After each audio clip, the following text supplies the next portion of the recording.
Now, in this fourth video, I'm going to start to deep dive into mindsets, into psychology, and I'm going to talk about what is entrepreneur mindset and how is it different from the job mindset. Okay. And I've already, I think, told in the past, but I would like to reiterate the fact that in this journey of entrepreneurship, you must develop the entrepreneur mindset. Because if you continue to operate from the job mindset, it's going to be super hard for you to succeed in this journey. You're just going to burn out and you're just going to be pulling your hair into madness, because this is exactly what I did in the past. So in this video, what I'm going to do is I am going to take a reference of this very, very popular book, which is called Rich Dad, Poor Dad and the Cash Flow Quadrant. So if you have read this book, thumbs up to you. Okay. This will be a good reminder for you. Okay. So do watch till the end. But you have not read this book, you have to listen to this video, make notes, because this is something that needs to change. This is something that really opened my mind, because in my journey, one of my mentors gave me this book to read. And when I read this book, I was like, oh my God, like what was I thinking so far? And there's nothing wrong in that, because we're all being conditioned in a certain way. So we have to change the conditioning. We have to change the way we operate in order to be successful in a different game. For example, if you have played, for example, let's say football all your life, and all of a sudden you were trying to play now, let's say table tennis. Okay. Now the rules and the skills that a football requires is very different compared to table tennis. So if you want to excel in table tennis, you have to master certain skills and techniques which a table tennis player should have, right? And then you have to progress into and transition into that game. So it's a similar thing. So if you have a job mindset today, it's okay. Okay, no need to panic. All right, there is always a way to move. But the first step to change is self-awareness. Okay, so I want you to check while I'm talking about these points ahead. I want you to check, where do you really stand, and be absolutely honest to yourself. Because if you're being honest to yourself, that means you are willing to change. That means you are capable of change. Okay, if you're not honest to yourself, and if you think, oh, I'm the way I am, I don't want to change, this is not going to happen for me, then you're never going to change. Okay, and as an entrepreneur, if you want to be successful, you have got to change. Okay, I'm a big propagator of change. All right, because I know how much of change I had to go through, and I have to go through this, right? So I'm going to, like I said, I'm going to use these 6 points, which is a reference from the Robert T. Kiyosaki book called Rich Dad, Poor Dad and Cash Flow Quadrant. So here are the 6 major distinctions. Of course, I'm sure there are more distinctions, but here are the 6 major distinctions that you've got to understand, okay, if you want to make it in this journey. The number one mindset of a person in a job mindset, a person as a job mindset, is that person is looking for safety all the time, okay? Safety and security is a number one priority whatever they do. Okay. And I was exactly in that shoe, because the reason why I was so scared to jump in the first place in the field of entrepreneurship was because I was so afraid to lose that safety, to lose that security zone of having that paycheck every single month. And then, having that paycheck and going and partying and with my friends and family. So I was so afraid of that. And I, in my entrepreneurship journey also, I kept on working, I kept on feeling that insecurity, feeling that instability, that, oh my God, this month I made no money, next month I made no money, it's been 6 months I made no money, it's been a year I've not made no money. So this is the feeling that throws you away as an entrepreneur and doesn't let you focus, because you start to live in a scarcity mindset. You start to live in a mindset wherein you feel like you're in danger all the time, you're in anxiety all the time, you're losing all the time. This is a very dangerous mindset to have. Okay, and this is a job mindset. In entrepreneurship mindset, the real mindset that you need to have is looking for freedom. Okay, when I say freedom, what kind of freedom? Looking for freedom of time, looking for freedom of money. Okay, when I say freedom of money, means I should have an abundance of money. I'm working towards creating an abundance of money. I'm looking for that abundance of money. I can do whatever I want, whenever I want, spend whatever I want on. Okay. And when I say freedom of time, that means I don't have to work. I don't have to work for money anymore. I just work because I want to work. Okay. I want to work because I'm passionate about working. It should not be my money should not be the prime factor of me working all the time. Okay, so these are very two different mindsets. One is working job mindset is working for safety and security, and entrepreneurship mindset working is for freedom of time and money. In the long run game, by the way, this time and money will not come immediately like that, but there can be a moment in years down the line that you can achieve the financial freedom, which is going to be quite hard when you're in a job. Okay. So the second point here is somebody who is working in a job, okay, sells time to make money, right?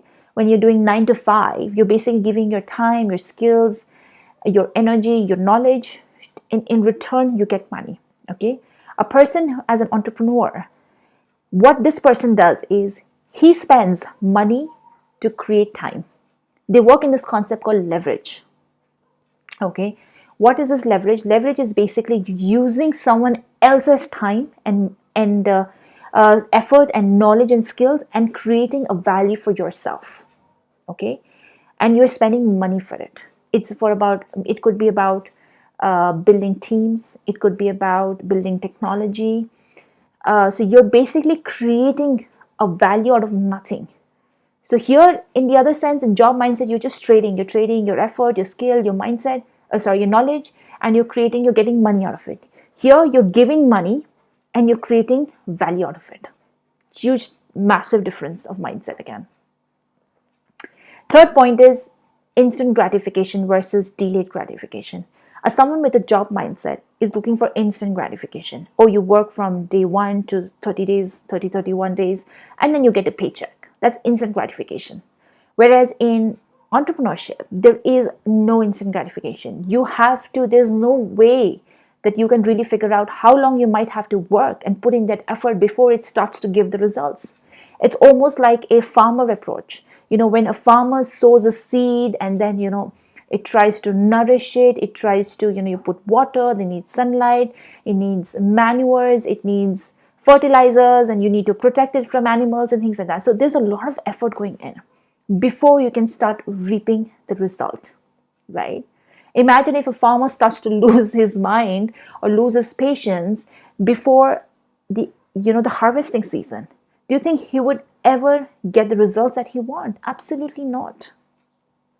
So as an entrepreneur, you've got to understand this, that this baby is like the seed. The business is like the seed that you're sowing, and you have to take care of it, protect it, build, nurture it, so that it can grow into the plant that you want.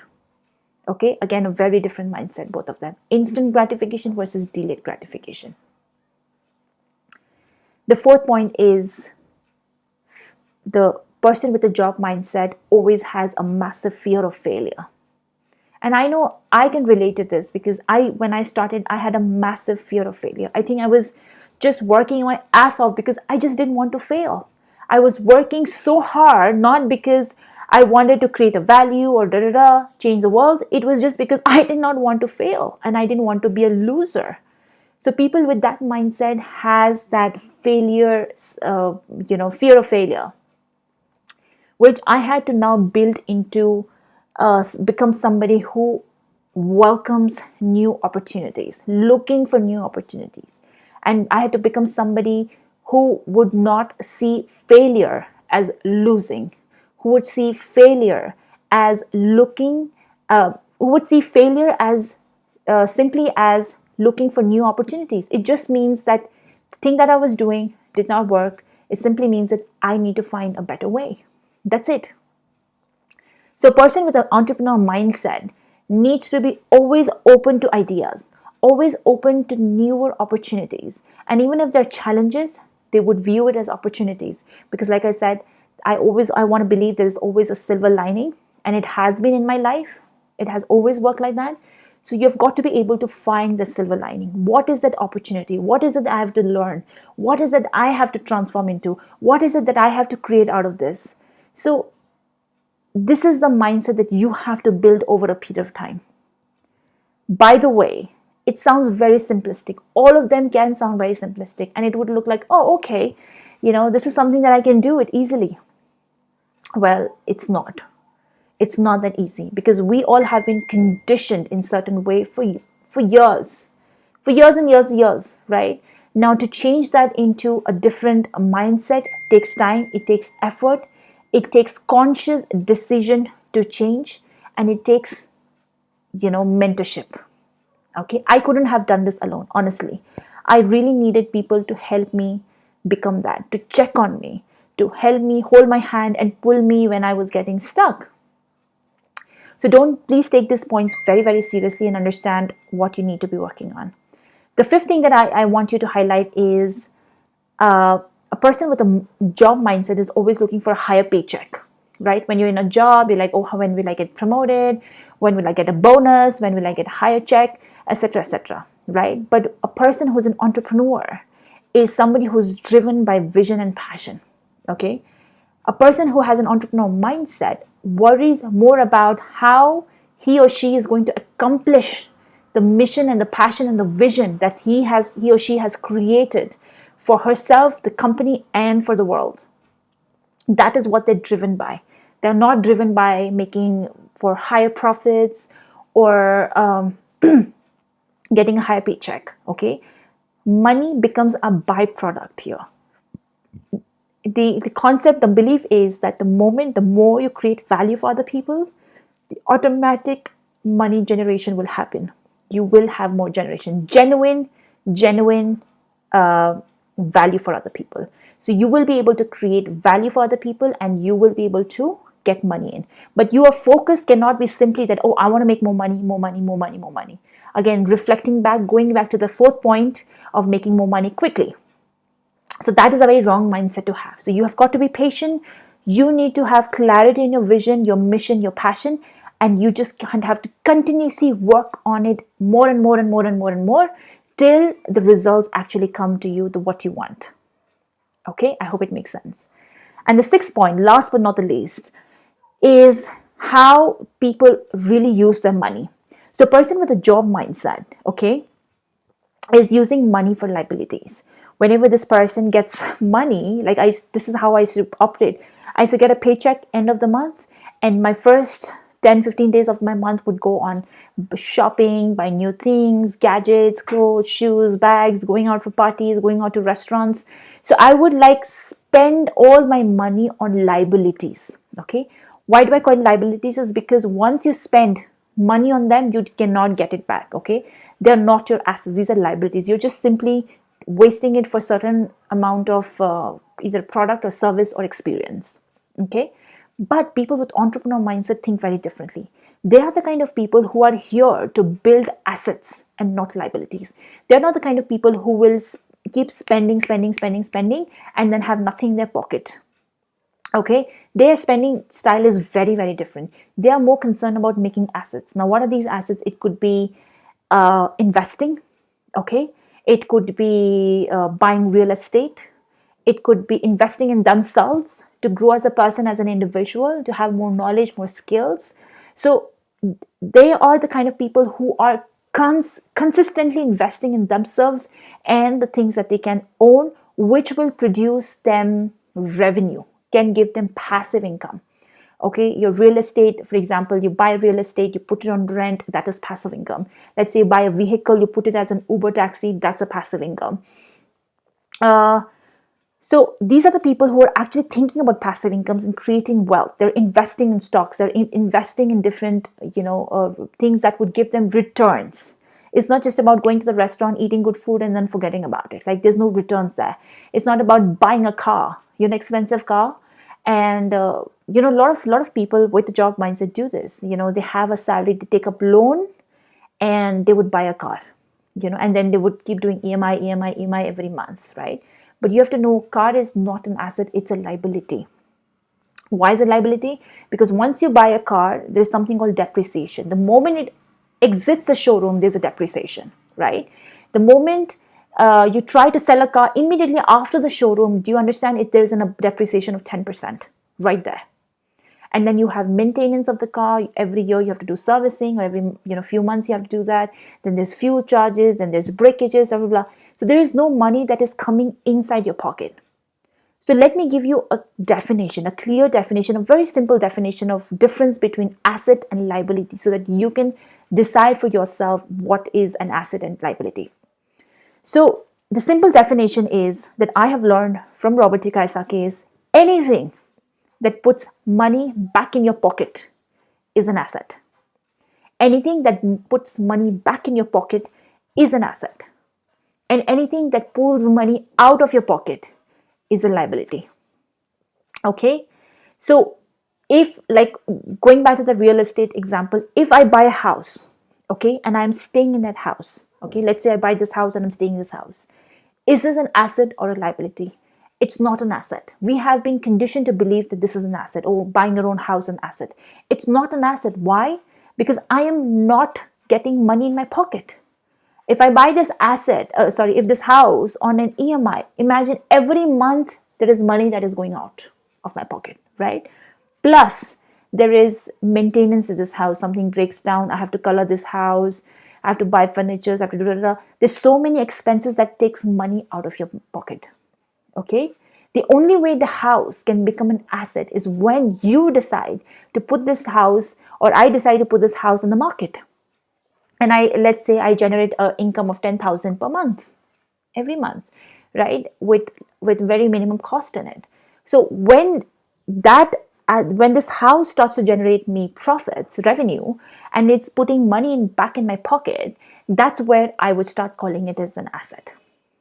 Okay, so I hope the simple difference, you can keep this in mind and think anything that you do, imagine, is this bringing money in your pocket or is it taking money out of your pocket? And this is how I now make all my financial decisions, whether I should buy something or whether I should not buy something. Okay, so these are the 6 solid points which I hope make sense to you, and I hope you would, it would make sense to you, and I hope you would open your mind and start thinking about it. And if you have any questions, I want you to put in the comment box down there and see what were your key takeaways, what did you understand from this, what did you not understand, where do you need more clarification, more help, so that I can help you get more empowered and get you more information that you need. Okay, so I will see you now in the next video.